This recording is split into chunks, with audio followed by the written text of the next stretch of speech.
নমস্কার। শুরু করছি অমর কথাশিল্পী শরৎচন্দ্র চট্টোপাধ্যায়ের উপন্যাস বিপ্রদাস। উপন্যাসটি আমি ধারাবাহিকভাবে পাঠ করে শোনাচ্ছি। আজ ষষ্ঠ পর্ব।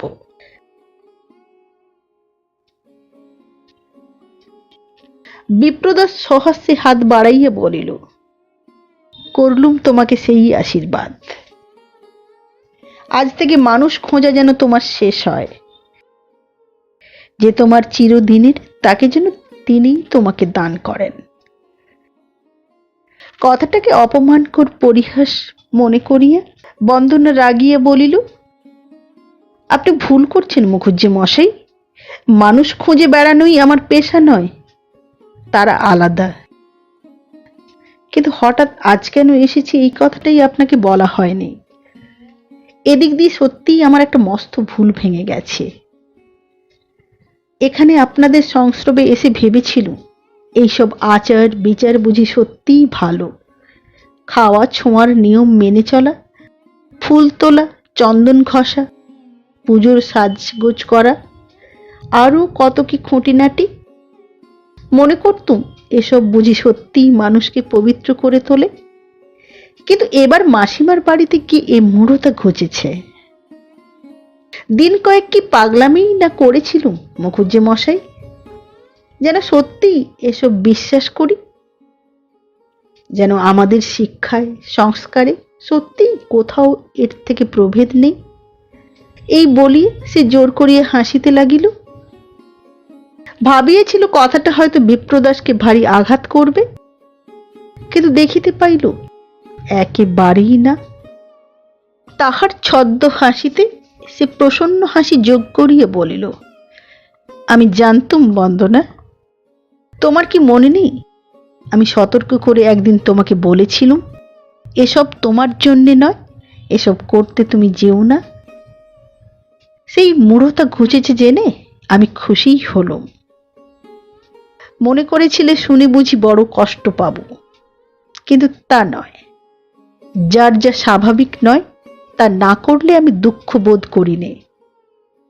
তোমার তো মনে আছে আমি কিসের ধ্যান করি? তুমি জানতে চাইলে আমি চুপ করেছিলুম। বলতে বাধা ছিল বলে নয়, অকারণ বলে। কিন্তু এসব কথাবার্তা এখন থাক। তোমার বোম্বাইয়ে ফিরে যাবার কি কোনো দিন স্থির হলো? অভিমানে বন্দনার মুখ আরক্ত হইয়া উঠিল। বিপ্রদাসের প্রশ্নের উত্তরে শুধু বলিল, না। সেদিন তোমার মাসির ভাইপো অশোকের কথা বলেছিলে ছেলেটিকে তোমার ভালোই লেগেছে। এ কয়দিনে তার সম্বন্ধে আর কিছু জানতে পারলে? বন্দনা বলিল, না। তোমাদের বিয়েই যদি হয় আমি আশীর্বাদ করব, কিন্তু মাসির তাড়াই যেন কিছু করে বসো না। তার তাগাদাকে একটু সামলে চলো। বন্দনার চোখে জল আসিয়া পড়িল, কিন্তু মুখ নিচু করিয়া সামলাইয়া বলিল, আচ্ছা। বিপ্রদাস বলিল, আমি পরশু বাড়ি যাব। 2-3 দিনের বেশি থাকতে পারবো না। ফিরে আসার পরেও যদি কলিকাতায় থাকো একবার এসো। বন্দনা মুখ নিচু করিয়াই ছিল, মাথা নাড়িয়ে কি একটা জবাব দিল, তাহার স্পষ্ট অর্থ বোঝা গেল না। বিপ্রদাস কহিল, শুনলে তো আমার ছুটি মঞ্জুর হলো। এখন থেকে সব ভার দ্বিজুর। সংসারের ঘানিতে বাবা আমাকে ছোটবেলাতেই জুড়ে দিয়েছিলেন। কখনো অবকাশ পাইনি কোথাও যাবার। আজ মনে হচ্ছে যেন নিঃশ্বাস ফেলে বাঁচব। এবার বন্দনা মুখ তুলিয়ে জিজ্ঞাসা করিল, সত্যিই কি নিঃশ্বাস ফেলার এতই দরকার হয়েছে মুখুজ্জে মশাই? সত্যিই কি আজ আপনি এত শ্রান্ত? বিপ্রদাস এ প্রশ্নের উত্তরটা এড়াইয়া গেল। বলিল, ভালো কথা বন্দনা। আমার অসুখে তোমার সেবার উল্লেখ করে বলছিলুম, তোমার কাছে তাদের কৃতজ্ঞ থাকা উচিত। এর অর্ধেক তারা কেউ পারত না। দ্বিজ কৃতজ্ঞতা স্বীকার করেও তোমাকে বলতে বলেছে, যদি সে সময় কখনো আসে দাদার সেবায় তার সমকক্ষ হওয়ার 10টা বন্দনারও সাধ্যে কুলোবে না। বন্দনা বলিল, তাকেও বলবেন, শর্ত আমি স্বীকার করে নিলুম, কিন্তু পরীক্ষার দিন যদি কখনো আসে তখন যেন তার দেখা মেলে। শুনি বিপ্রদাস হাসি মুখে বলিল, দেখা মিলবে বন্দনা, সে পিছোবার লোক নয়, তাকে তুমি জানো না। জানি মুখুজ্জে মশাই, ভালো করেই জানি। আপনার কাছে তার প্রতিযোগিতা করা সত্যি বন্দনার শক্তিতে কুলোবে না। ভাতৃগর্বে বিপ্রদাসের মুখ প্রদীপ্ত হইয়া উঠিল। কহিল, জানো বন্দনা, দ্বিজু আমার সাধু লোক। আপনার চেয়েও নাকি? হ্যাঁ, আমার চেয়েও। এই বলি বিপ্রদাস এক মুহূর্ত ইতস্তত করিয়া কহিল, কিন্তু সে বলছিল তুমি নাকি তার উপর রাগ করে আছো, কথা কওনি কেন? কথা কইবার দরকার হয়নি মুখুজ্জে মশাই। বিপ্রদাস হাসিয়া বলিল, তবেই তো দেখছি তুমি সত্যিই রাগ করে আছো। কিন্তু একটা কথা আজ তোমাকে বলি বন্দনা, দ্বিজুর ব্যবহারটা রুক্ষ, কথাগুলো সবসময় বড় মোলায়েম হয় না, কিন্তু তার এই কর্কশ আবরণটা ঘুচিয়ে যদি কখনো তার দেখা পাও, দেখবে এমন মধুর লোক আর নেই। কথাটা আমার বিশ্বাস করো, এমন নির্ভর করবার মানুষও তুমি সহজে খুঁজে পাবে না। বন্দনা আরেক দিকে চাহিয়ে রহিল, উত্তর দিল না। হঠাৎ এক সময়ে উঠিয়ে পড়িয়ে বলিল, গাড়ি অনেকক্ষণ দাঁড়িয়ে আছে মুখুজ্জে মশাই, আমি যাই। যদি থাকতে পারি আপনি ফিরে এলে দেখা করব, যদি না পারি এই আমার শেষ নমস্কার রইল। এই বলিয়া হেঁট হইয়া পায়ের ধুলা মাথায় লইয়া সে দ্রুত প্রস্থান করিল। একটা কথা বলারও সে বিপ্রদাসকে অবকাশ দিল না। বারান্দা পার হইয়া সিঁড়ির মুখে আসিয়া সবিস্ময়ে দেখিতে পাইল দ্বিজদাস দাঁড়াইয়া হাত জোড়ো করিয়া। বন্দনা হাসিয়া ফেলিয়া বলিল, এ আবার কি? দ্বিজদাস কহিল, একটা মিনতি আছে, দাদাকে সঙ্গে নিয়ে আপনাকে আমাদের দেশের বাড়িতে একবার যেতে হবে। আমাকে সঙ্গে নিয়ে যেতে হবে? এর হেতু? বলবো বলেই দাঁড়িয়ে আছি। একদিন বিনা আহ্বানেই আমাদের বাড়িতে পায়ের ধুলো দিয়েছিলেন, আজ আবার সেই দয়াই আপনাকে করতে হবে। বন্দনা এক মুহূর্ত ইতস্তত করিল, তারপরে বলিল, কিন্তু আমাকে যাবার নিমন্ত্রণ করছে কে? মা, দাদা, না আপনি নিজে? আমি নিজেই করছি। কিন্তু আপনি তো ও বাড়িতে তৃতীয় পক্ষ, ডাকবার আপনার অধিকার কি? দ্বিজদাস বলিল, আর কোনো অধিকার না থাক, আমার বাঁচবার অধিকার আছে, সেই অধিকারে এই আবেদন উপস্থিত করলুম। বলুন, মঞ্জুর করলেন? একান্ত প্রয়োজন না হলে কোনো প্রার্থনাই আমি কারো কাছে করি নে। বন্দনা বহুক্ষণ পর্যন্ত অন্যদিকে চাহিয়ে রহিল, তারপরে বলিল, আচ্ছা তাই যাব, কিন্তু আমার মান অপমানের ভার রইল আপনার উপর।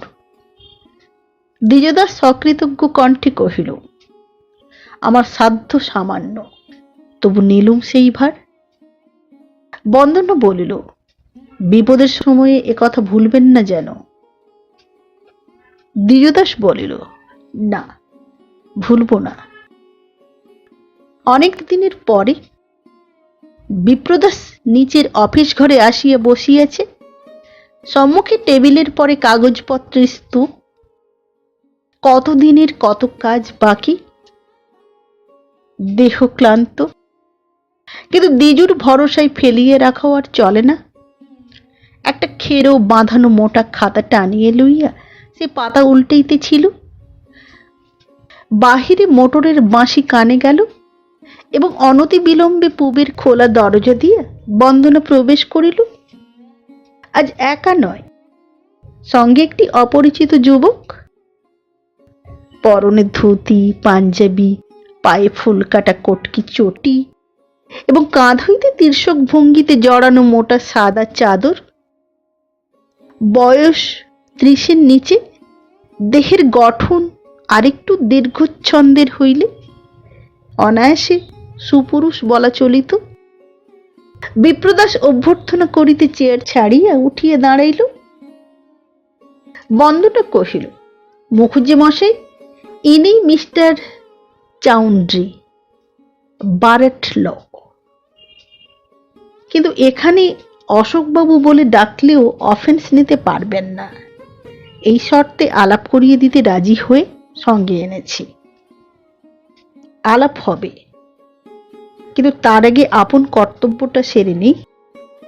এই বলি সে আসিয়া হেঁট হইয়া নমস্কার করিয়া বলিল, পায়ের ধুলোটা কিন্তু এর সম্মুখে নিতে পারলুম না, পাছে মনে করে বসেন ওদের সমাজের আমি কলঙ্ক। কিন্তু তাই বলে যেন অভিমান ভরে আপনিও ভেবে নেবেন না নতুন কায়দাটা আমার মাসির কাছে শেখা, তারপরে আপনার প্রসন্নতার বহরটা আমার পরিমাপ করা কিনা। বিপ্রদাস কহিল, তোমার মাসিমার কাছে এইভাবেই আমার গুণগান করো নাকি?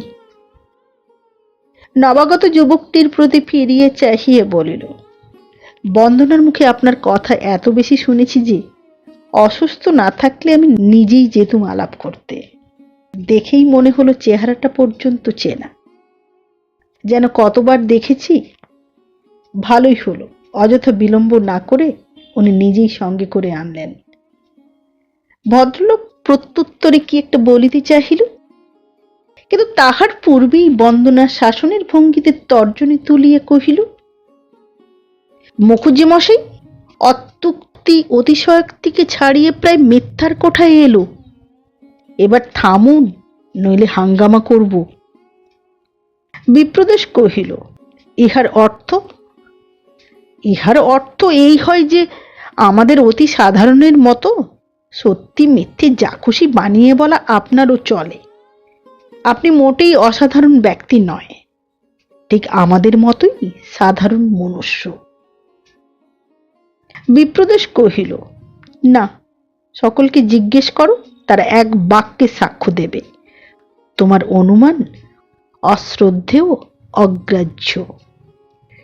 বন্দনা বলিল, এবার তাদের কাছেই আপনাকে নিয়ে গিয়ে বাইরের ওই সিংহ চর্মটি দুহাতে ছিঁড়ে ফেলে দেব, তখন আসল মূর্তিটি তারা দেখতে পাবে, তাদের ভয় ভাঙবে, আর আমাকে আশীর্বাদ করে বলবে তুমি রাজরানী হও।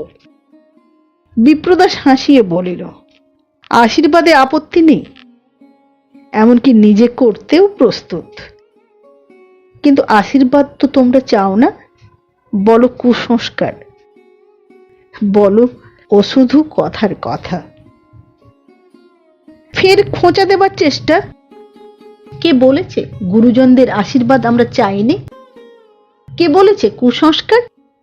এবার কিন্তু সত্যই রাগ হচ্ছে মুখুজ্জে মশাই। বিপ্রদাস গম্ভীর হইয়া বলিল, সত্যই রাগ হচ্ছে নাকি? তবে থাক এসব গোলমেলে কথা। কিন্তু হঠাৎ আবির্ভাব কেন? কোনো কাজ আছে নাকি? বন্দনা কহিল, অনেক। প্রথম আপনার কৈফিয়ত নেওয়া, কেন আমার বিনা হুকুমে নিচে নেমে কাজ শুরু করেছেন? বিপ্রদাস হাসিয়ে বলিল, করিনি, করবার সংকল্প করেছিলুম মাত্র, এই রইল। বলিয়া সেই মোটা খাতাটা বিপ্রদাস দূরে ঠেলিয়া দিল। বন্দনা প্রসন্ন মুখে কহিল, অবাধ্যতা মার্জনা করা গেল, ভবিষ্যতে এমনি অনুগত থাকলেই আমার কাজ চলে যাবে। ততক্ষণ এর সঙ্গে বসে গল্প করুন, মুখুজ্জেদের ঐশ্বর্যের বিবরণ, প্রজাশাসনের বহু রোমাঞ্চকর কাহিনী, যা খুশি। আমি ওপরে যাচ্ছি অনুদিকে নিয়ে সমস্ত গুছিয়ে নিতে। কাল আমরা বলরামপুর যাত্রা করব, দিনে দিনে যাব, ঠান্ডা লাগার ভয় থাকবে না। মিস্টার চাউন্ড্রির ইচ্ছে সঙ্গে যান। বড় ঘরের বড় রকমের যাগযজ্ঞ ক্রিয়াকলাপ দিয়তাং ভুজ্যতাং ঘটা পটা কখনো চোখে দেখেননি, আর কোথা থেকেই বা দেখবেন? বিপ্রদাস জিজ্ঞাসা করিল, তুমি নিজে নিশ্চয় অনেক দেখেছ? বন্দনা কহিল, এ প্রশ্ন সম্পূর্ণ অবান্তর ও ভদ্র রুচি বিগর্হিত। উনি দেখেননি এই কথাই হচ্ছিল। তা শুনুন, ওকে অনুমতি দিয়েছি সঙ্গে যাবার, তাতে এত খুশি হয়েছেন যে তারপরে আমাকে সঙ্গে করে বোম্বাই পর্যন্ত পৌঁছে দিতে সম্মত হয়েছেন। বিপ্রদাস মুখ অতিশয় গম্ভীর করিয়া বলিল, বলো কি? এতখানি ত্যাগ স্বীকার আমাদের সমাজে মেলে না, এ শুধু তোমাদের মধ্যেই পাওয়া যায়। শুনে বিস্ময় লাগছে। বন্দনা বলিল, লাগবার কথাই যে, জপ তপও আছে, 16 আনা হিংসেও আছে। এই বলিয়া সে চোখের দৃষ্টিতে এক ঝলক বিদ্যুৎ ছড়াইয়া বাহির হইয়া যাইতেছিল।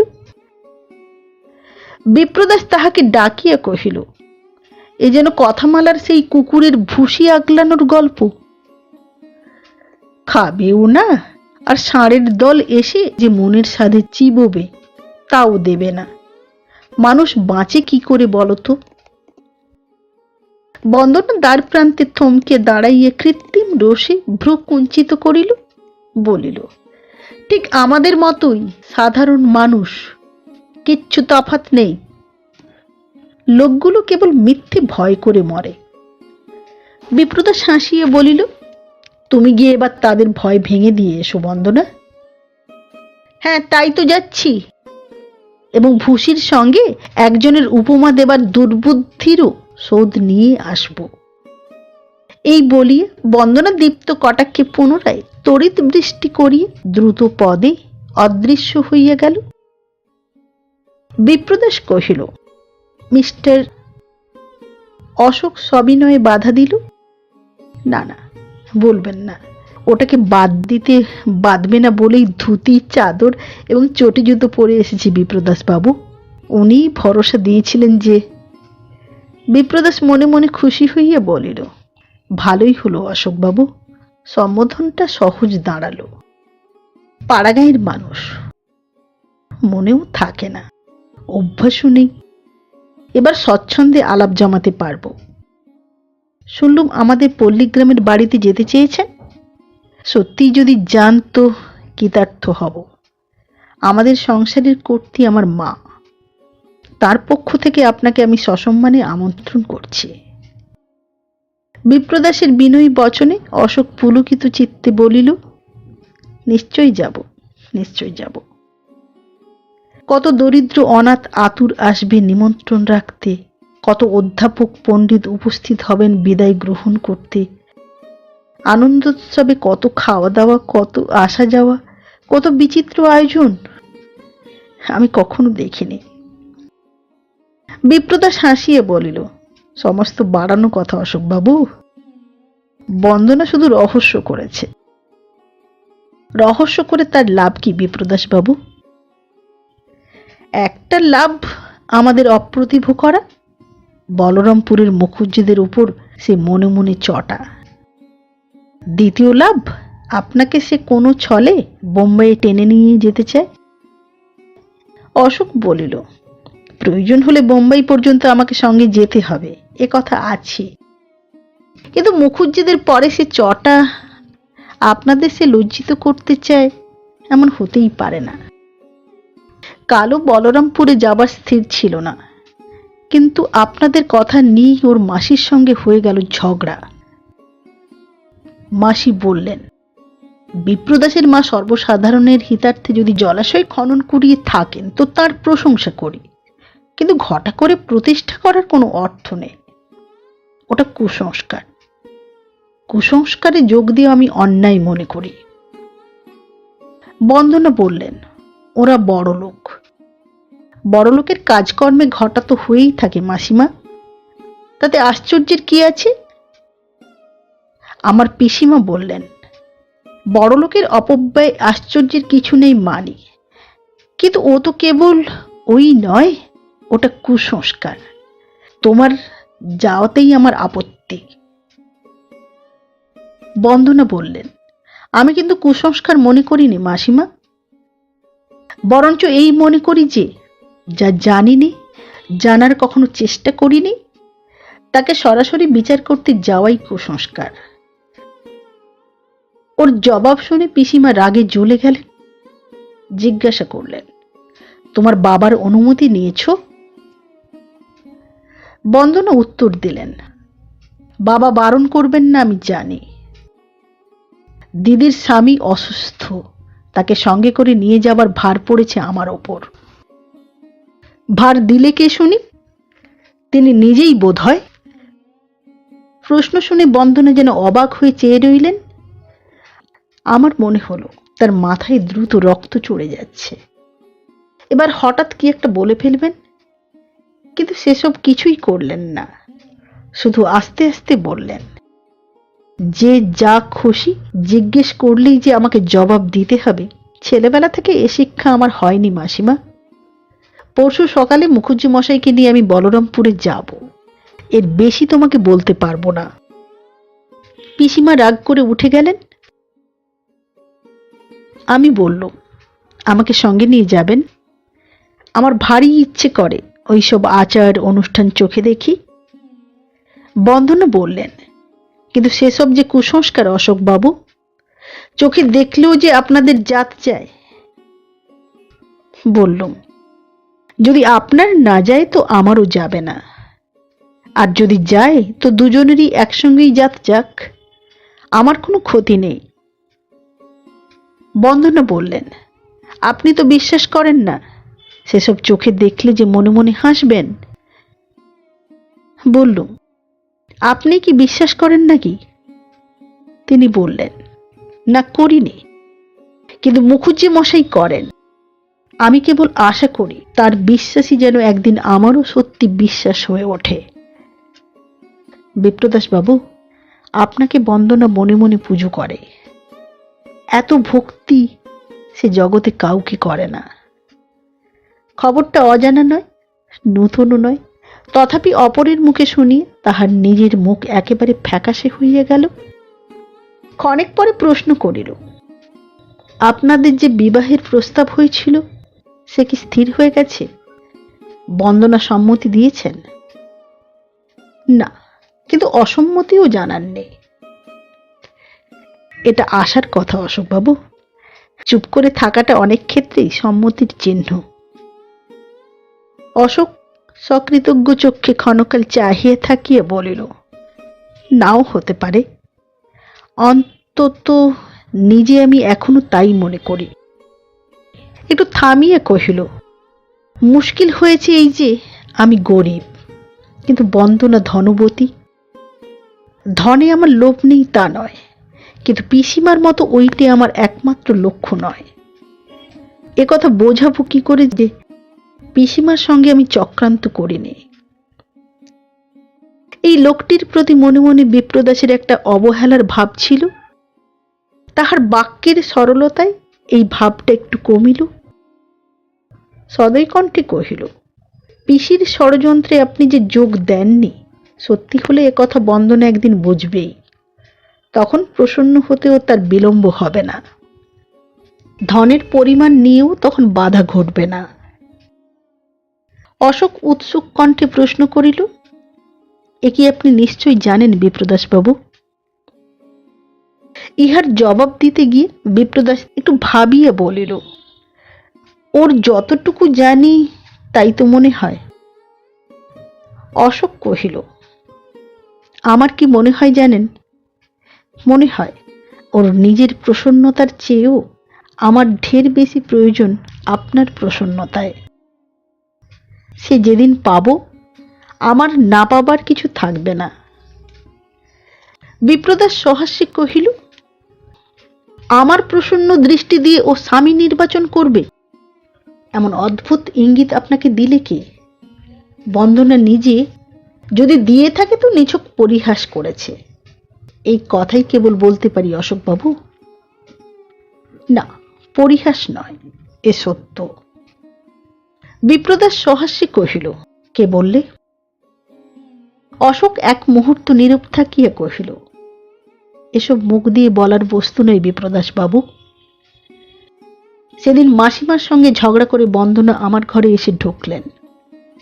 এমন কখনো করেন না। একটা চৌকি টেনে নিয়ে বসে বললেন, আমাকে বোম্বাইয়ে পৌঁছে দিয়ে আসতে হবে। বললুম, যখনই হুকুম করবেন তখনই প্রস্তুত। বললেন, যাচ্ছি বলরামপুরে, সময় হলে তারপরে জানাবো। বললুম, তাই জানাবেন, কিন্তু মাসিকে অমন চটিয়ে দিলেন কেন? তাদের ওই সব পুজো পাঠ, হোম, জপ, ঠাকুর দেবতা সত্যিই তো আর বিশ্বাস করেন না। তবু বললেন, বিশ্বাস করতে পেলে বেঁচে যায়। কেন বললেন এ কথা? বন্দনা বললেন, মিথ্যে বলিনি অশোকবাবু। ওদের মতো সত্য বিশ্বাসে ওইসব যদি কখনো গ্রহণ করতে পারি আমি ধন্য হয়ে যাব। মুখুজ্জি মশাইয়ের অসুখে সেবা করেছিলাম, তার কাছে একদিন বিশ্বাসের বর চেয়ে নেব। তারপরে শুরু হলো আপনার কথা।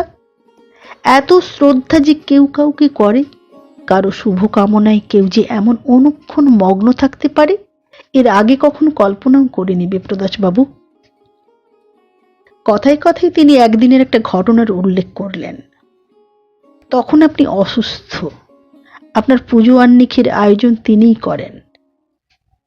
সেদিন বেলা হয়ে গেছে, তাড়াতাড়ি আসতে কি একটা পায়ে ঠেকল। যতই নিজেকে বোঝাতে চাইলেন ও কিছু নয়, ওতে পুজোর ব্যাঘাত হবে না, ততই কিন্তু মন অবুঝ হয়ে উঠতে লাগলো। পাছে কোথা দিয়েও আপনার কাজে ত্রুটি স্পর্শ করে। তাই আবার স্নান করে এসে সমস্ত আয়োজন তাকে নতুন করে করতে হলো। আপনি কিন্তু সেদিন বিরক্ত হয়ে বলেছিলেন, বন্দনা, সকালে যদি তোমার ঘুম না ভাঙে তো অন্নদা দিদিকে দিও পুজোর সাজ করতে। মনে পড়ে বিপ্রদাস বাবু? বিপ্রদাস মাথা নাড়িয়ে বলিল, পড়ে।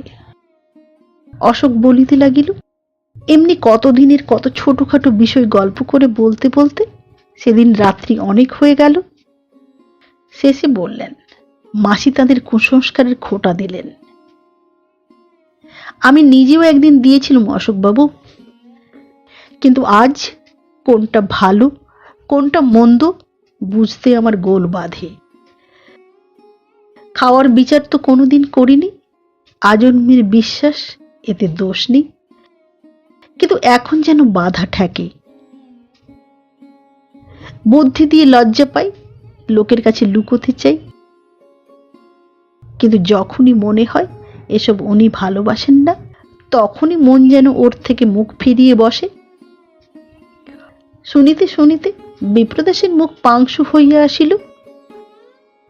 জোর করিয়া হাসির চেষ্টা করিয়া বলিল, বন্দনা বুঝি এখন খাওয়ার ছোঁয়ার বিচার আরম্ভ করেছে? কিন্তু সেদিন যে এসে দম্ভ করে বলে গেল, মাসির বাড়িতে গিয়ে ও আপন সমাজ, আপন সহজ বুদ্ধি ফিরে পেয়েছে। মুখুজ্জেদের বাড়ির সহস্র প্রকারের কৃত্রিমতা থেকে নিষ্কৃতি পেয়ে বেঁচে গেছে। অশোক সবিস্ময়ে কি একটা বলিতে গেল, কিন্তু বিঘ্ন ঘটিল। বন্দনা প্রবেশ করিয়া বলিল, মুখুজ্জি মশাই, সমস্ত গুছিয়ে রেখে এলাম। কাল সকাল 9:30টার গাড়ি। পুজো টুজো বাজে কাজগুলো ওর মধ্যে সেরে রাখবেন। এত বিড়ম্বনা ও ভগবান আপনার কপালে লিখেছিলেন। বিপ্রদাস হাসিয়া বলিল, তাই হবে বোধহয়। বোধহয় নয়, নিশ্চয়। ভাবি, এগুলো কেউ আপনার খুঁজোতে পারত? তা শুনুন, কালকে সকালের খাবার ব্যবস্থাও করে গেলুম। আমি নিজে এসে খাওয়াবো, তারপরে কাপড় চোপড় পরাবো, তারপরে সঙ্গে করে বাড়ি নিয়ে যাব। রোগা মানুষ কিনা, তাই। চলুন অশোকবাবু, এবার আমরা যাই। পায়ের ধুলো কিন্তু আর নেব না মুখুজ্জি মশাই, ওটা কুসংস্কার, ভদ্র সমাজে অচল।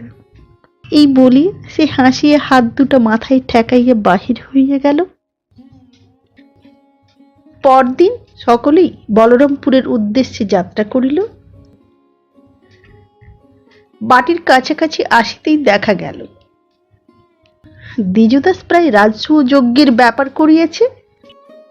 সম্মুখের মাঠে সারি সারি চালাঘর কতক তৈরি হইয়াছে, কতক হইতেছে। ইতিমধ্যেই আহুত ও অনাহুতে পরিপূর্ণ হইয়া উঠিয়াছে। এখনো কত লোক যে আসিবে তাহার নির্দেশ পাওয়া কঠিন। বিপ্রদাসকে দেখিয়া মা চমকিয়া গেলেন। এ কি দেহ হয়েছে বাবা, একেবারে যে আধখানা হয়ে গেছিস। বিপ্রদাস পায়ের ধুলা লইয়া বলিল, আর ভয় নেই মা, এবার সেরে উঠতে দেরি হবে না। কিন্তু কলকাতায় ফিরে যেতে আর দেব না, তা যত কাজই তোর থাক, এখন থেকে নিজের চোখে চোখে রাখবো। বিপ্রদাস হাসি মুখে চুপ করিয়া রহিল। বন্দনা তাহাকে প্রণাম করিলে দয়াময়ী আশীর্বাদ করিয়া বলিলেন, এসো মা, এসো, বেঁচে থাকো, এসো। কিন্তু কণ্ঠস্বরে তাহার উৎসাহ ছিল না। বোঝা গেল এ শুধু সাধারণ শিষ্টাচার, তার বেশি নয়। তাহাকে আসার নিমন্ত্রণ করা হয় নাই, সে স্বেচ্ছায় আসিয়াছে, মা এইটুকুই জানিলেন। তিনি মৈত্রেয়ীর কথা পাড়িলেন। মেয়েটির গুণের সীমা নাই। দয়াময়ীর দুঃখ এই যে এক মুখে তাহার ফর্দ রচিয়া দাখিল করা সম্ভবপর নয়। বলিলেন, বাপ শেখায়নি এমন বিষয় নেই, মেয়েটা জানে না এমন কাজও নেই। বৌমার শরীরটা তেমন ভালো যাচ্ছে না, তাই ও একাই সমস্ত ভার যেন মাথায় তুলে নিয়েছে। ভাগ্যে ওকে আনা হয়েছিল বিপিন, নইলে কি যে হতো আমার ভাবলেই ভয় হয়। বিপ্রদাস বিস্ময় প্রকাশ করিয়া কহিল, বলো কি মা? দয়াময়ী কহিলেন, সত্যি বাবা, মেয়েটার কাজকর্ম দেখে মনে হয় কর্তা যে বোঝা আমার ঘাড়ে ফেলে রেখে চলে গেছেন তার আর ভাবনা নেই। বৌমা ওকে সঙ্গী পেলে সকল ভার স্বচ্ছন্দে বইতে পারবেন, কোথাও ত্রুটি ঘটবে না। এবছর তো আর হলো না, কিন্তু বেঁচে যদি থাকি আসছে বারে নিশ্চিন্ত মনে কৈলাস দর্শনে আমি যাবই যাব। বিপ্রদাস নীরব হইয়া রহিল। দয়াময়ীর কথা হয়তো মিথ্যা নয়, মৈত্রী হয়তো এমনি প্রশংসার যোগ্য, কিন্তু যশগানেরও মাত্রা আছে, স্থান কাল আছে। তাহার লক্ষ্য যাই হোক, উপলক্ষ্যটাও কিন্তু চাপা রহিল না।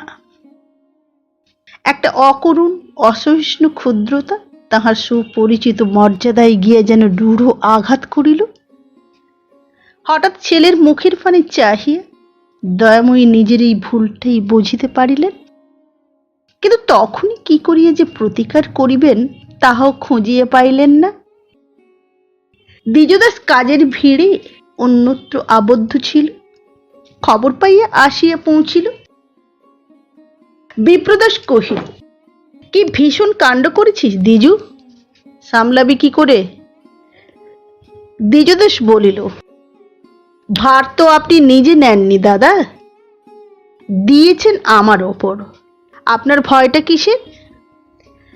বন্দনা ইহার জবাব দিল, বলিল, ওর ভাবনা খরচের সব টাকাটা যদি প্রজাদের ঘাড়ে উসুল না হয় তো তহবিলে হাত পড়বে, এতে ভয় হবে না দ্বিজুবাবু। সকলেই হাসিয়া উঠিল এবং এই রহস্যটুকুর মধ্য দিয়ে মায়ের মনোভাবটা যেন কমিয়া গেল।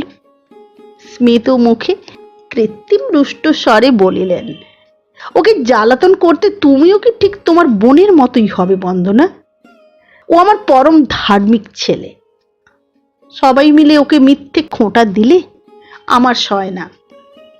বন্দনা কহিল, খোঁটা মিথ্যে হলে গায়ে লাগে না মা, তাতে রাগ করা উচিত নয়। মা বলিলেন, রাগ তো করে না, ও শুনে হাসে। বন্দনা বলিল, তারও কারণ আছে মা। মুখুজ্জে মশাই জানেন, পেটে খেলে পিঠে সইতে হয়। রাগারাগি করা মূর্খতা, ঠিক না মুখুজ্জে মশাই? বিপ্রদাস হাসিয়া কহিল, ঠিক বই কি। মূর্খের কথায় রাগারাগি করা নিষেধ, শাস্ত্রে তার অন্য ব্যবস্থা আছে। বন্দনা কহিল, মেজদি কিন্তু আমার চেয়েও মুখ্যু মুখুজ্জে মশাই।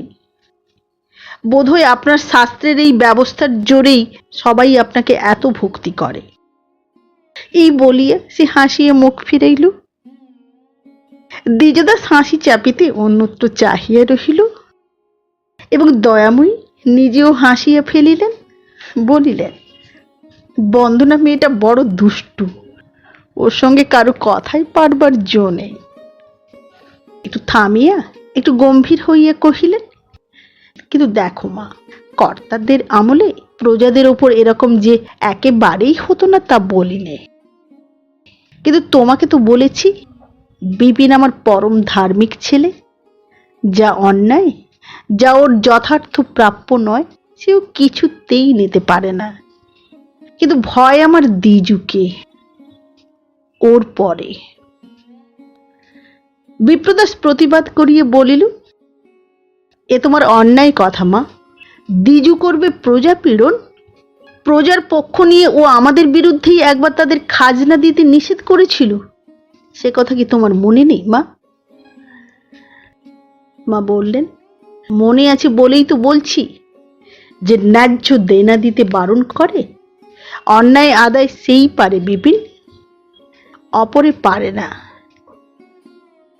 দয়া মায়া ওর আছে, একটু বেশি পরিমাণেই আছে মানে, কিন্তু তবু দেখতে পাবি একদিন ওর হাতেই প্রজারা দুঃখ পাবে ঢের বেশি।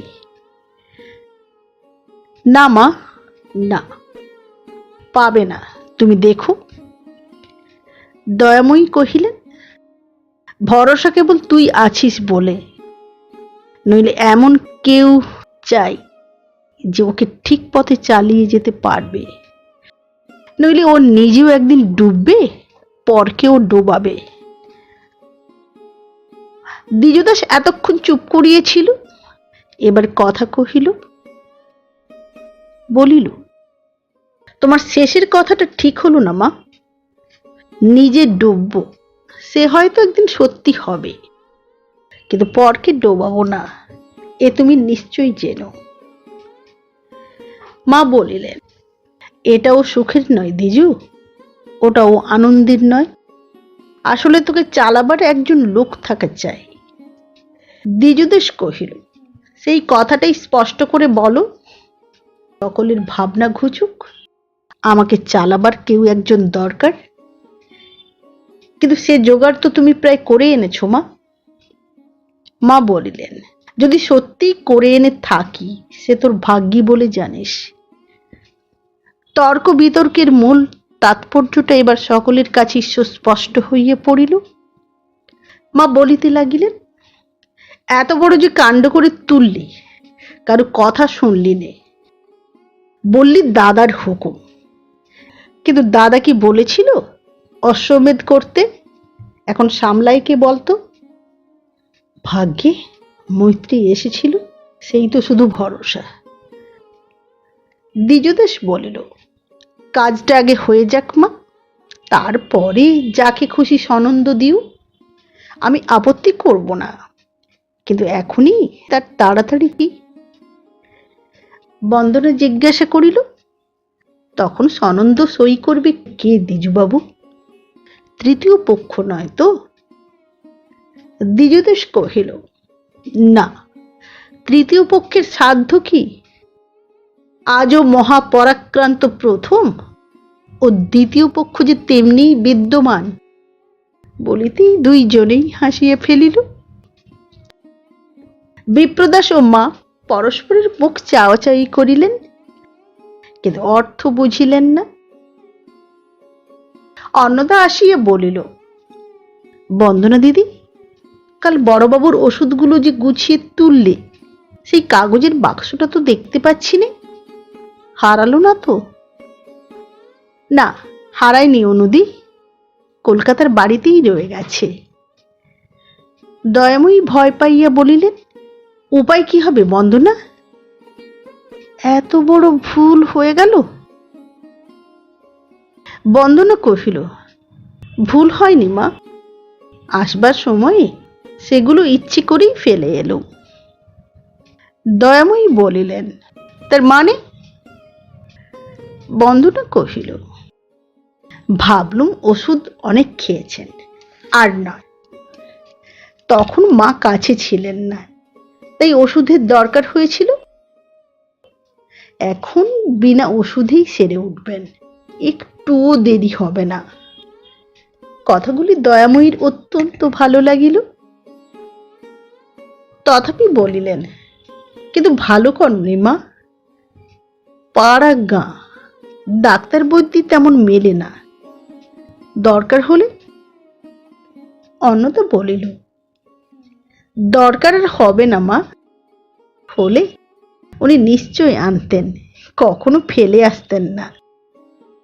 বন্দনা দিদি ডাক্তার বদ্যির চেয়েও বেশি জানে। দয়াময়ী প্রশংসমান চক্ষে নীরবে চাহিয়া রহিলেন। বন্দনা কহিল, অনুদির বাড়িয়ে বলা স্বভাব মা, নইলে সত্যিই আমি কিছু জানি নে। যা একটু শিখেছি সে শুধু মুখুজ্জে মশাইয়ের সেবা করে। অন্নদা বলিল, সে যে কি সেবা মা, সে শুধু আমি জানি। হঠাৎ একদিন কি বিপদেই পড়ে গেলুম, বাড়িতে কেউ নেই। বাছুর অসুখের তার পেয়ে দ্বিজু চলে এসেছে এখানে, দত্তমশাই গেছেন ঢাকায়, বিপিনের হলো জ্বর। প্রথম দুটো দিন কোনো মতে কাটলো, কিন্তু তার পরের দিন জ্বর গেল ভয়ানক বেড়ে। ডাক্তার ডেকে পাঠালো, সে ঔষধ দিলে, কিন্তু ভয় দেখালে চতুর্গুণ। মুখ্য মেয়ে মানুষ, কি যে করি, তোমাদেরও খবর দিতে পারিনি, বিপিন করলে মানা। আকুল হয়ে ছুটে গেলাম বন্দনার কাছে, ওর মাসির বাড়িতে। কেঁদে বললুম, দিদি রাগ করে থেকো না, এসো, তোমার মুখুজ্জে মশাইয়ের বড় অসুখ। বন্দনা দিদি যেমন ছিলেন তেমনি এসে আমার গাড়িতে উঠলেন, মাসিকে বলবারও সময় পেলেন না। বাড়ি এসে বিপিনের ভার নিলেন। দিনে রাতে একটি ঘন্টাও সে কটা দিন উনি জিরোতে পাননি। কেবল ঔষধ খাওয়ানোই তো নয়, সকালে পুজোর সাজ থেকে আরম্ভ করে রাত্রিরে মশারি ফেলে শুয়ে আসা পর্যন্ত যা কিছু সমস্ত। এখন বন্দনা দিদি যদি ঔষধ দিতে আর না চায় মা, অন্যথা করে কাজ নেই, ওতেই বিপিন সুস্থ হয়ে উঠবে। বিপ্রদাস তৎক্ষণাৎ সায় দিয়ে গম্ভীর হইয়া বলিল, সত্যি সুস্থ হয়ে উঠব মা, তোমরা ওকে আর বাধা দিও না। ওর সুবুদ্ধি হোক, আমাকে ঔষধ গেলানো বন্ধ করুক। আমি কায় মনে আশীর্বাদ করব, বন্দনা রাজরানী হোক। দয়াময়ী নীরবে চাহিয়ে রহিলেন। তাহার দুই চক্ষু দিয়ে যেন স্নেহ ও মমতা উছলিয়ে পড়িতে লাগিল। ঝি আসিয়া কহিল, মা, বৌদিদি বলছেন কলকাতা থেকে যেসব জিনিসপত্র এখন এলো কোন ঘরে তুলবেন। দয়াময়ী জবাব দিবার পূর্বেই বন্দনা বলিল, মা, আমি আপনার ম্লেচ্ছ মেয়ে বলে কি আপনার এত বড় কাজে কোনো ভারী পাবো না, কেবল চুপ করে বসে থাকবো? এমন কত জিনিস তো আছে যা আমি ছুঁলেও ছোঁয়া যায় না। দয়াময়ী তাহার হাত ধরিয়ে একেবারে বুকের কাছে টানিয়ে আনিলেন। আঁচল হইতে একটা চাবির গোছা খুলিয়া তাহার হাতে দিয়া বলিলেন, চুপ করে তোমাকে বসে থাকতেই বা দেব কেন মা? এই দিলুম তোমাকে আমার আপন ভাঁড়ারের চাবি, যা বৌমা ছাড়া আর কাউকে দিতে পারি নাই। আজ থেকে এভার রইল তোমার। কি আছে মা এ ভাঁড়ারে? এ চাবির গুচ্ছ অত্যন্ত পরিচিত। দ্বিজদাস কটাক্ষে দৃষ্টিপাত করিয়া বলিল, আছে যে ছোঁয়াছুঁয়ির নাগালের বাইরে। আছে সোনা, রূপো, টাকা কড়ি, চেলি, গরদের জোর। তুমি ছুঁলেও যা অতি বড় ধার্মিক ব্যক্তিরও মাথায় তুলে নিতে আপত্তি হবে না। বন্দনা জিজ্ঞাসা করিল, কি করতে হবে মা আমাকে? দয়াময়ী বলিলেন, অধ্যাপক বিদায়, অতিথি অভ্যাগতদের সম্মান রক্ষা, আত্মীয় স্বজনগণের পাথেয়র ব্যবস্থা, আর ওই সঙ্গে রাখবে এই ছেলেটাকে একটু কড়া শাসনে। এই বলিয়া তিনি দ্বিজদাসকে দেখাইয়া কহিলেন, আমি হিসেব বুঝিনি বলে ও ঠকিয়ে আমার কত টাকা নিয়ে যে অপব্যয় করেছে তার ঠিকানা নেই মা। এইটি তোমাকে বন্ধ করতে হবে। দ্বিজদাস বলিল, দাদার সামনে এমন কথা তুমি বলো না মা, উনি ভাববেন সত্যিই বা। খরচের খাতায় রীতিমতো ব্যয়ের হিসেব লেখা হচ্ছে, মিলিয়ে দেখলেই দেখতে পাবে। দয়াময়ী বলিলেন, মেলাবো কোনটা? ব্যয়ের হিসেব লেখা হচ্ছে মানে, কিন্তু অপব্যয়ের হিসেব কে লিখছে বলতো? আমি সেই কথাই বন্দনাকে জানাচ্ছিলাম। বন্দনা বলিল, জেনেই বা কি করবো মা? ওর টাকা উনি অপব্যয় করলে আমি আটকাবো কি করে? দয়াময়ী কহিলেন, সে আমি জানি নে। তুমি ভার নিতে চেয়েছিলে, আমি ভার দিয়ে নিশ্চিন্তি হলুম। কিন্তু একটা কথা বলি বন্দনা, তোমাকেও একদিন সংসার করতে হবে। তখন অপব্যয় বাঁচানোর দায় এসে যদি হাতে ঠেকে, জানি নে বললেই তো নিস্তার পাবে না। বন্দনা দ্বিজদাসের প্রতি চাহিয়া কহিল, শুনলেন তো মায়ের হুকুম? দ্বিজদাস কহিল, শুনলুম বই কি, কিন্তু দাদা দিয়েছেন আমার উপর খরচ করার ভার, আর মা দিলেন তোমাকে খরচ না করার ভার।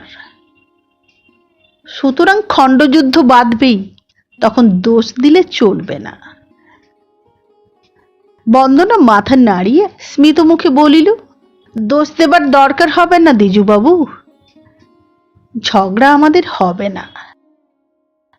আপনার টাকা নিয়ে আপনার সঙ্গেই মক ফাইট শুরু করবার ছেলে মানুষই আমার গেছে। বাংলাদেশে এসে সে শিক্ষা আমার হয়েছে।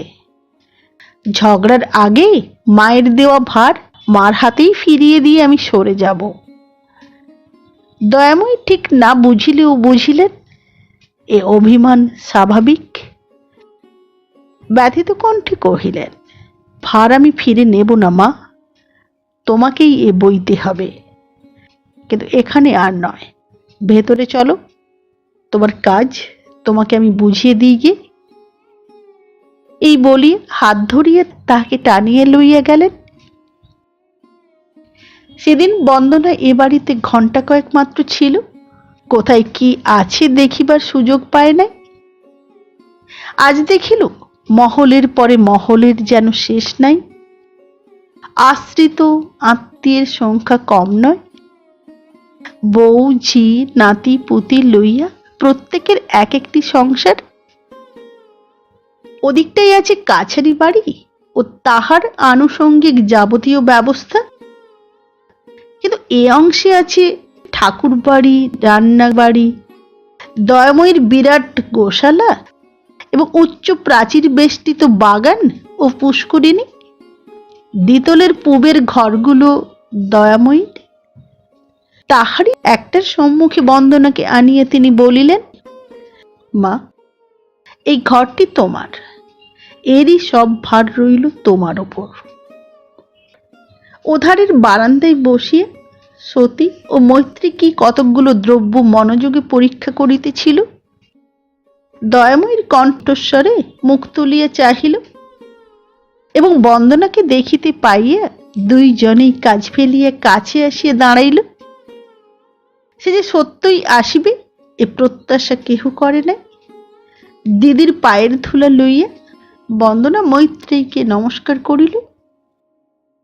মা বলিলেন, আমার এই ম্লেচ্ছ মেয়েটিও কোনো একটা কাজের ভার চায় বৌমা।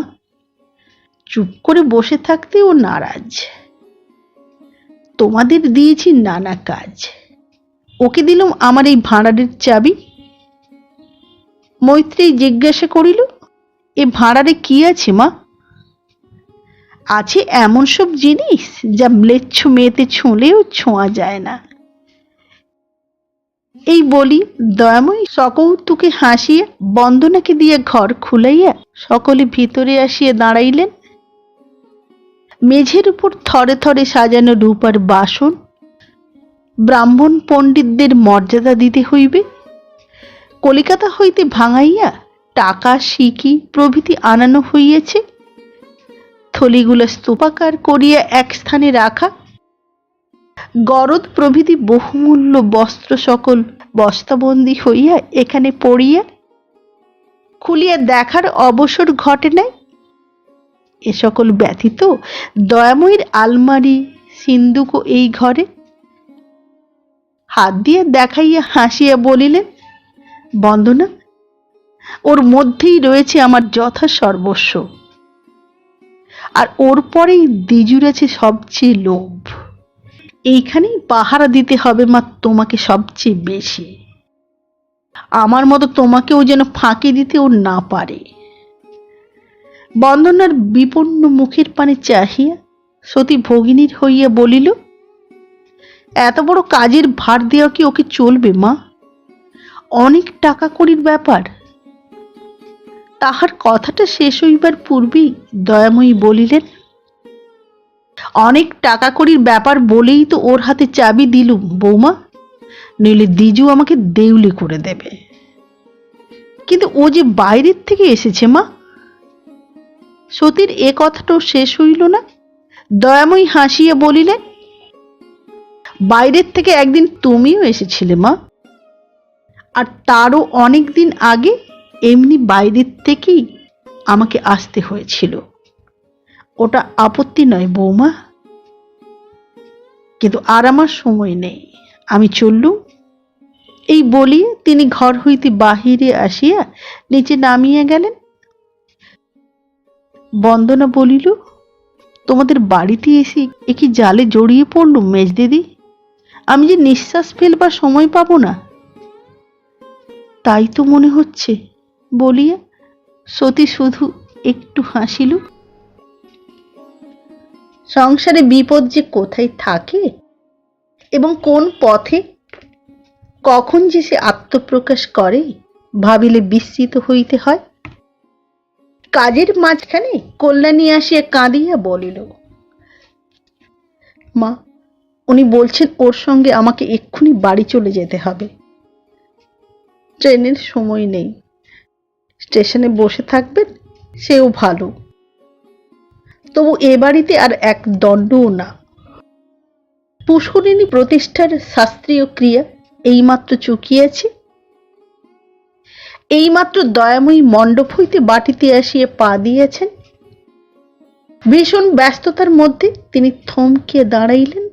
মেয়ের কথাটা ভালো বুঝিতেই পারিলেন না। হতবুদ্ধি হইয়া কহিলেন, কে বলছে তোমাকে যেতে? শশধর। কেন? বরদা ওকে ভয়ানক অপমান করেছেন, ঘর থেকে বার করে দিয়েছেন মা।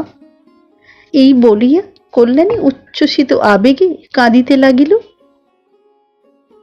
চারিদিকে লোকজন, কোথাও খাওয়ানোর আয়োজন, কোথাও গানের আসর, কোথাও ভিখারীদের বাদ বিতণ্ডা, কোথাও ব্রাহ্মণ পণ্ডিতগণের শাস্ত্র বিচার, অগণিত মানুষের অপরিমেয় কোলাহল, উহারই মাঝখানে অকস্মাৎ এই ব্যাপার।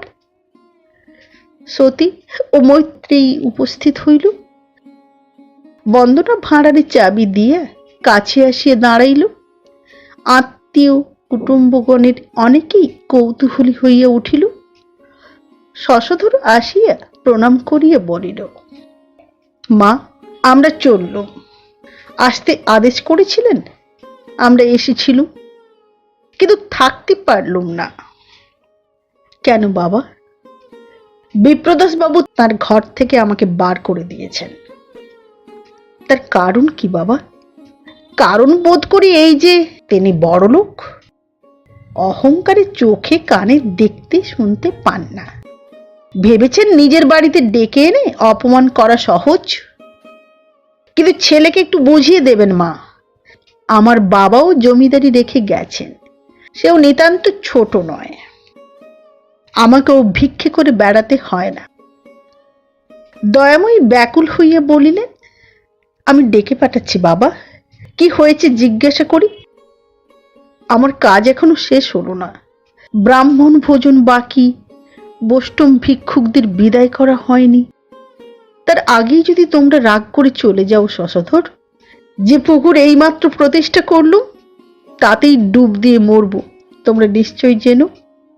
বলিতে বলিতে তাহার দুই চোখে জল আসিয়া পড়িল। শাশুড়ির চোখের জলে বিশেষ ফল হইল না। ভদ্র সন্তান হইয়াও শশধরের আকৃতি ও প্রকৃতি কোনোটাই ঠিক ভদ্রচিত নয়। কাছে ঘেঁষিয়া দাঁড়াইতেই মন সংকোচ বোধ করে। তাহার বিপুল দেহ ও বিপুলতর মুখমণ্ডল ক্রুদ্ধ বিড়ালের মতো ফুলিতে লাগিল। বলিল, থাকতে পারি যদি বিপ্রদাস বাবু এখানে এসে সকলের সম্মুখে হাত জোড়ো করে ক্ষমা চান, নইলে নয়। প্রস্তাবটা এত বড় অভাবিত যে শুনিয়া সকলে যেন বিস্ময়ে অবাক হইয়া গেল। বিপ্রদাস ক্ষমা চাহিবে হাত জোড়ো করিয়া এবং সকলের সম্মুখে? কয়েক মুহূর্ত সকলেই নির্বাক।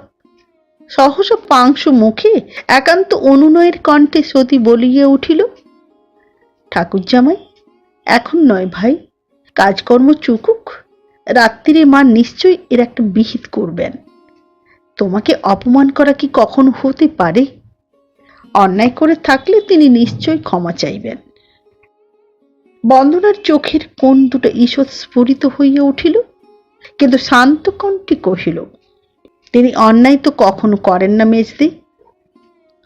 সতী তাড়া দিয়ে উঠিল, তুই থাম বন্দনা, অন্যায় সবাই করে।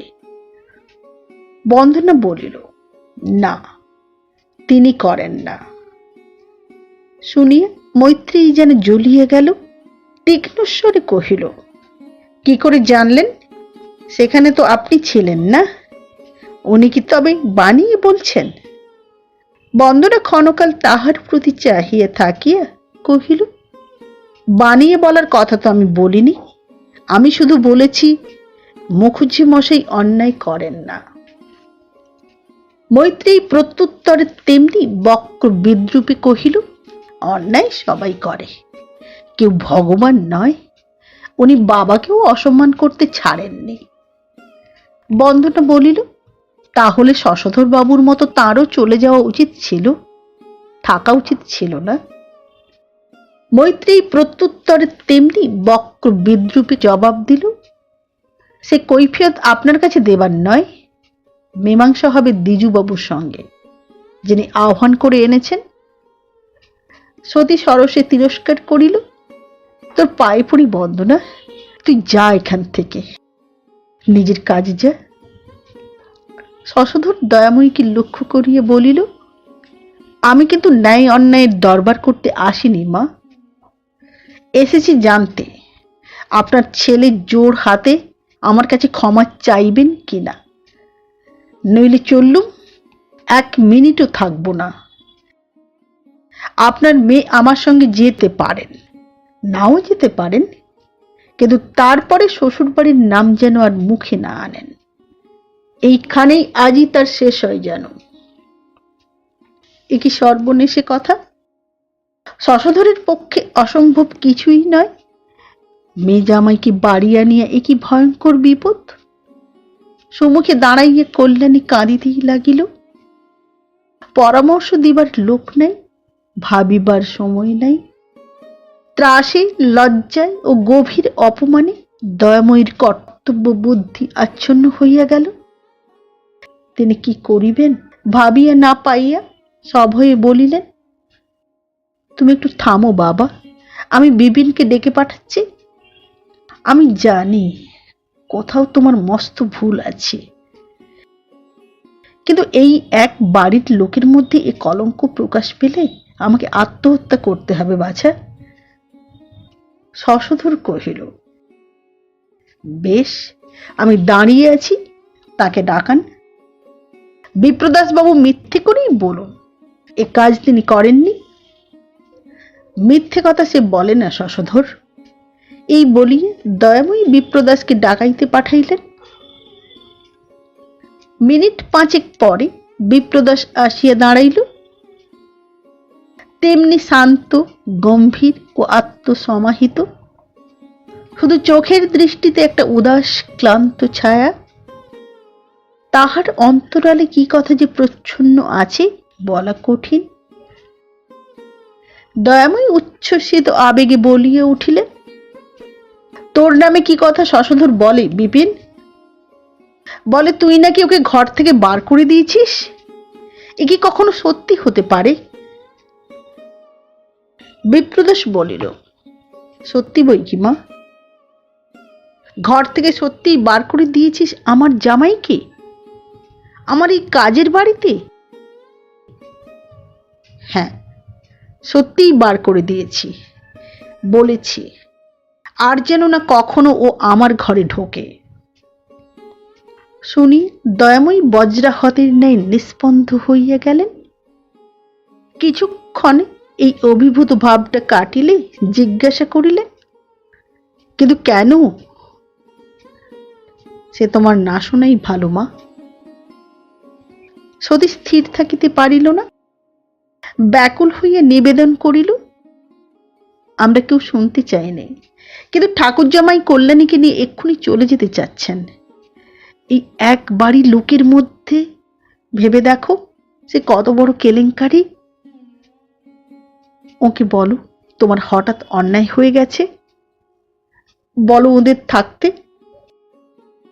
বিপ্রদাস স্ত্রীর মুখের প্রতি এক মুহূর্ত দৃষ্টিপাত করিয়া কহিল, হঠাৎ অন্যায় আমার হয় না সতী।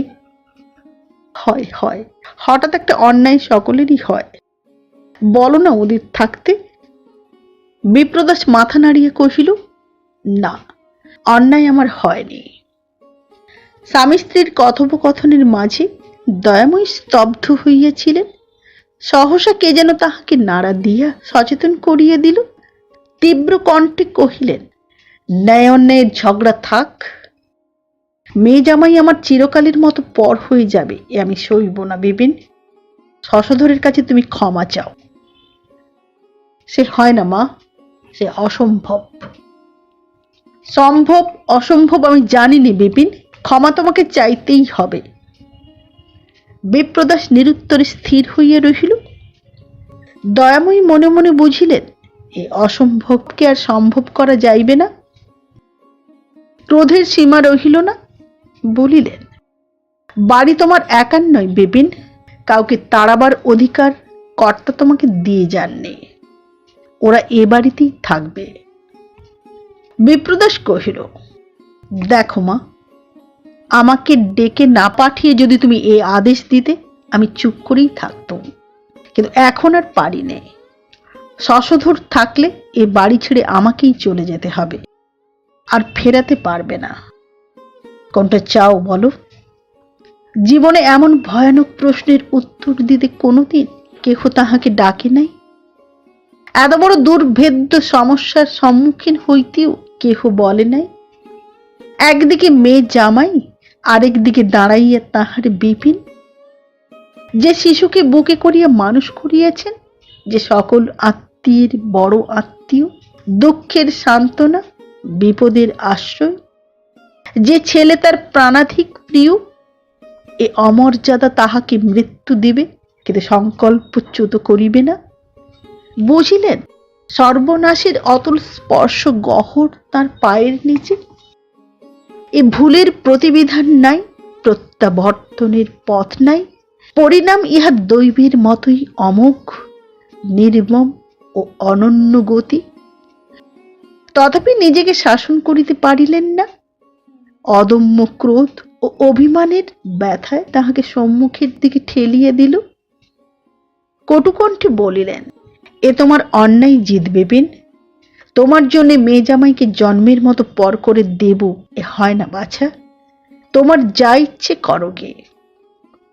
শশধর, এসো তোমরা আমার সঙ্গে। ওর কথায় কান দেবার দরকার নেই, বাড়ি ওর একার নয়। এই বলিয়ে তিনি করলেনই ও শশধরকে সঙ্গে লইয়ে চলিয়া গেলেন। তাহাদের পিছনে পিছনে গেল মৈত্রী, যেন ইহাদেরই সে আপন লোক। মনে হইয়াছিল সতী বুঝি এইবার ভাঙিয়ে পড়িবে, কিন্তু তাহার অচঞ্চল দৃঢ়তায় বন্দনা ও বিপ্রদাস উভয়ই বিস্মিত হইল। তাহার চোখে জল নাই, কিন্তু মুখ অতিশয় পাণ্ডুর। বলিল, ঠাকুরজামাই কি করেছেন আমরা জানি নে, কিন্তু অকারণে তুমিও যে এত বড় কাণ্ড করনি তা নিশ্চয়ই জানি। ভেবো না মনে মনে তোমাকে আমি এতটুকু দোষও কোনোদিন দেব। বিপ্রদাস চুপ করিয়া রহিল। সতী জিজ্ঞাসা করিল, তুমি কি আজই চলে যাবে? বিপ্রদাস বলিল, না, কাল যাব। আর আসবে না এ বাড়িতে? মনে তো হয় না সতী। আর আমি, বাসু? যেতে তোমাদেরও হবে। কাল না পারো অন্য কোনো দিন? না, অন্য দিন নয়, আমরাও কালই যাব। এই বলিয়া সতী বন্দনাকে জিজ্ঞাসা করিল, তুই কি করবি বন্দনা, কালই যাবি? বন্দনা বলিল, না, আমি তো ঝগড়া করিনি মেজদি যে দল পাকিয়ে কালই যেতে হবে। সতী বলিল, ঝগড়া আমিও করিনি বন্দনা, উনিও না, কিন্তু যেখানে ওর জায়গা হয় না সেখানে আমারও না, একটা দিনও না। তোর বিয়ে হলে একথা বুঝতিস। বন্দনা বলিল, বিয়ে না হয়েও বুঝি মেজদি, স্বামীর জায়গা না হলে স্ত্রীরও হয় না, কিন্তু ভুল তো হয় না। বুঝে তাকেই স্বীকার করা স্ত্রীর কর্তব্য, তোমার এ কথা আমি মানব না। শাশুড়ির প্রতি সতীর অভিমানের সীমা ছিল না। বলিল, স্বামী থাকলে মানতিস? বলিয়ে অশ্রু চাপিতে দ্রুতপদে প্রস্থান করিল। বন্দনা কহিল, এ কি করলেন মুখুজ্জি মশাই? না করে উপায় ছিল না বন্দনা, কিন্তু মায়ের সঙ্গে বিচ্ছেদ, এ যে ভাবতে পারা যায় না।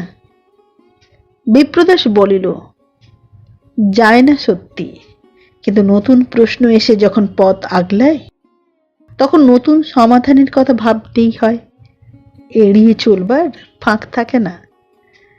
তোমার মেজদি আমার সঙ্গে যাবে, বাধা দেওয়া বৃথা। কিন্তু তুমি আরো 2-4 দিন কি থাকবে মনে করছো?